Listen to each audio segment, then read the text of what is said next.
Komisi 4 DPR RI yang membidangi pertanian, lingkungan hidup, maritim, dan kehutanan melakukan peninjauan dan diskusi bersama masyarakat Desa Kotanior, Kecamatan Semidang, Lagan, Kabupaten Bengkulu Tengah, Kamis 2 Februari 2023. Hal ini guna membahas pelaksanaan pelepasan kawasan hutan di Taman Buru Semidang Bukit Kabu untuk kesejahteraan masyarakat setempat.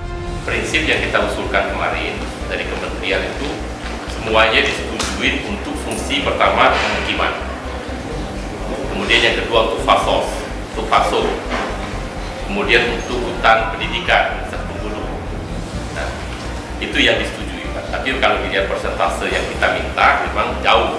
Waktu itu ada beberapa komplain dari Bupati Wali Kota, kita mengusulkan Penteng ini kan, usulannya itu 5 ribuan sekitar hektar. Yang disetujui itu kalau tidak salah sekitar 7 hektar. Diketahui setengah lahan pemukiman Desa Kotanior saat ini berada di kawasan Taman Buru Semidang Bukit Kabu dan setengah lagi masuk ke kawasan hutan produksi yang dikelola oleh perusahaan tambang. Menyikapi hal tersebut, Komisi 4 DPR RI menyatakan dengan rencana tata ruang wilayah pembebasan lahan hutan harus dilakukan untuk kepentingan masyarakat, bukan untuk perusahaan. Itu problemnya cuma satu, kalau hutan terus kapan dapat duit? Sedangkan masyarakat harus mengalami pertumbuhan, perkembangan, ekonomi harus berjalan. Nah, sehingga kalau kita ingin di undang-undang KSDAE yang tadi dibahas itu, kita ingin mendorong areal hutan itu nanti itu kita harapkan itu dihitung ya Pak.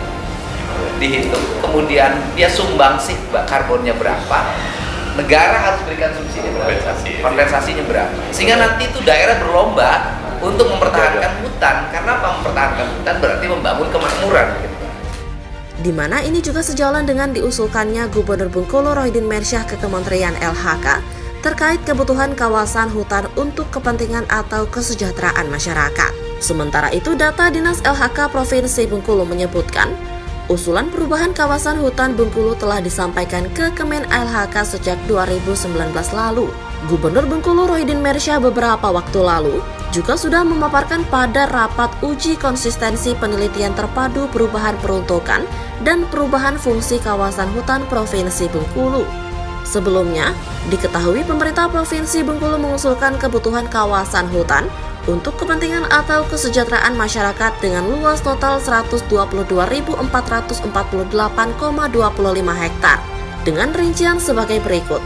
Kabupaten Bengkulu Utara seluas 37.911,44 hektar, Bengkulu Selatan seluas 707,71 hektar, Bengkulu Tengah seluas 5.276,57 hektar, Kota Bengkulu seluas 505,40 hektar, dan Seluma seluas 61.925,13 hektar. Kemudian Kabupaten Lebong hutan yang diusulkan seluas 199,68 hektar, Rejang Lebong seluas 1.230,52 hektar, Kepahyang seluas 192,43 hektar, Kaur seluas 2.610,80 hektar, dan Kabupaten Mukomuko seluas 11.897,92 hektar. Fokus kita hari ini ke teman-teman KLHK adalah untuk untuk memang peruntukan kawasan kepentingan rakyat, kepentingan pertanian, kepentingan kehutanan itu prioritas dilepas. Kan ada istilah sekarang perhutanan sosial kan, dan sejenisnya.